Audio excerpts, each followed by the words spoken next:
Boat Rogue has the least amount of RNG of any rogue deck that's currently in the meta, and in my opinion, Boat Rogue is probably just slightly stronger than the other rogue decks that are in the meta, for example, something like Jackpot Rogue.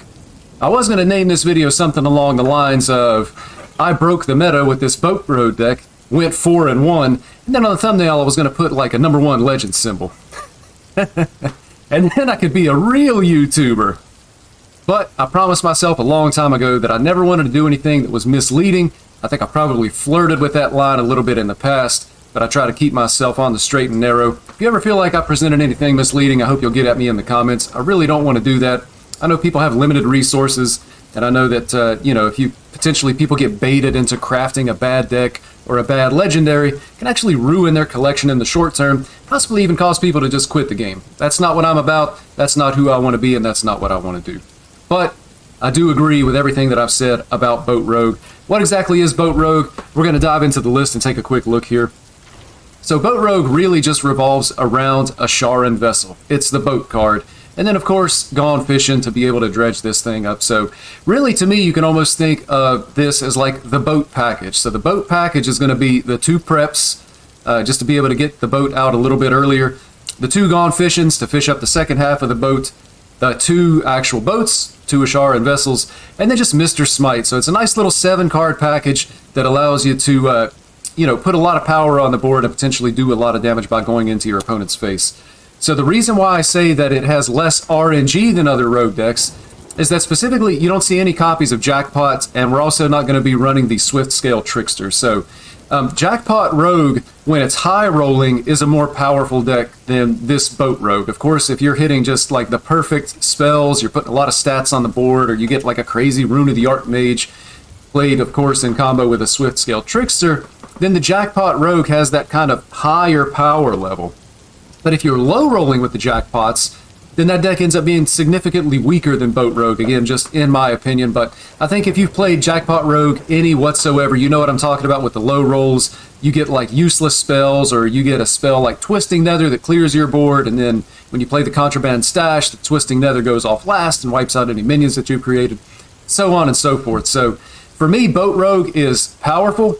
Not as powerful as a high-rolling Jackpot Rogue, but certainly more consistent than Jackpot Rogue, and that's why I would say that the power level is actually just a little bit better than Jackpot Rogue. You can see the rest of the list here. There is a little bit of RNG, unfortunately, with this deck, specifically in the form of Reconnaissance and possibly Tooth of Nefarian, if we're getting the honorable kills with this card. So the issue with that is, and the reason why these cards have to be included, is because Rogue right now is in a position where it doesn't have access to quality card draw.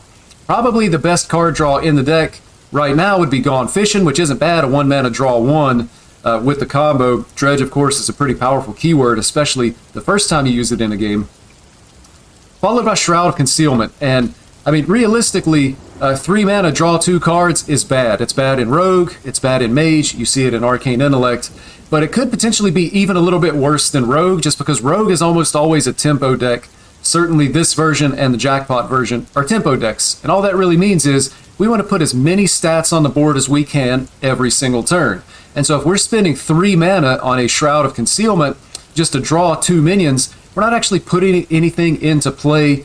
It's slow, and you feel like you're wasting your turn, or you're potentially wasting half of your mana that you have available for that turn. So it's a necessary evil to run this, but it's not good, and we really wish there were better card draw for Rogue. So Rogue, of course, lost all of its best card draw when the previous year rotated. Secret Passage gone, Swindle gone. I'm sure you can go on and on about the list, and it's something that you may already be familiar with. But Rogue has kind of moved now to the developers are pushing it almost more towards resource generation than card draw, which was where Priest used to be. Priest used to generate resources. If you think about the Baron's Priest, it was just all this discover, like you just created your resources rather than drawing cards from your deck.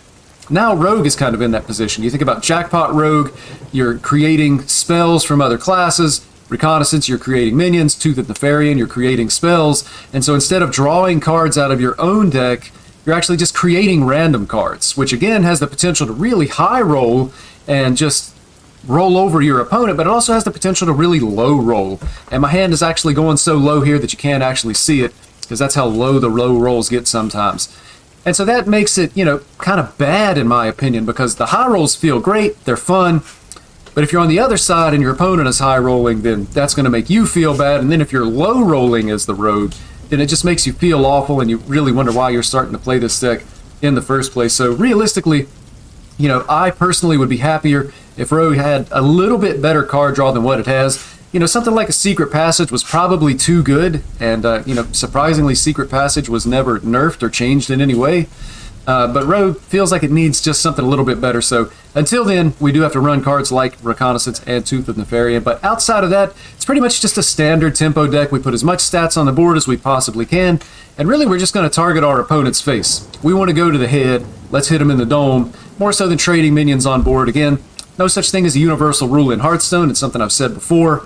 But occasionally you are going to need to trade with minions on the board just because you can't always be going face. But this deck is actually, it's fun. I've been enjoying it, and it's kind of been like a late meta savior for me as we get closer and closer to the Murder at Castle Nathria expansion.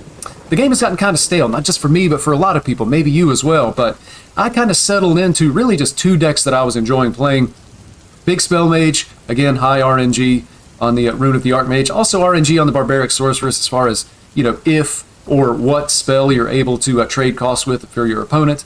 And then I also have been playing a lot of Quest Hunter, and I found myself, kind of losing with those decks, not performing very well, and I wanted to find something to kind of reinvigorate me for the last week or the last few days of the Throne of Tides meta, and I found that in the Boat Rogue. Again, really enjoyable. Games are a little bit more quick, at least for me, than the Jackpot Rogue. Just an enjoyable deck to be able to punch your opponent in the face. If you like it, if you have the cards for it, I suggest you put it together, maybe give it a try. I've been having some success with it, as you saw when I flashed my stats earlier. I actually did go 4-1, but I'm not going to claim that I actually broke the meta.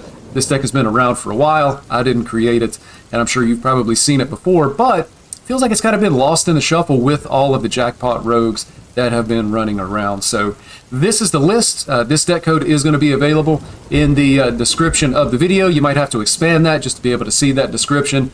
Good luck out on the ladder, and I'm looking forward to seeing you in the Murder at Castle Nathria expansion.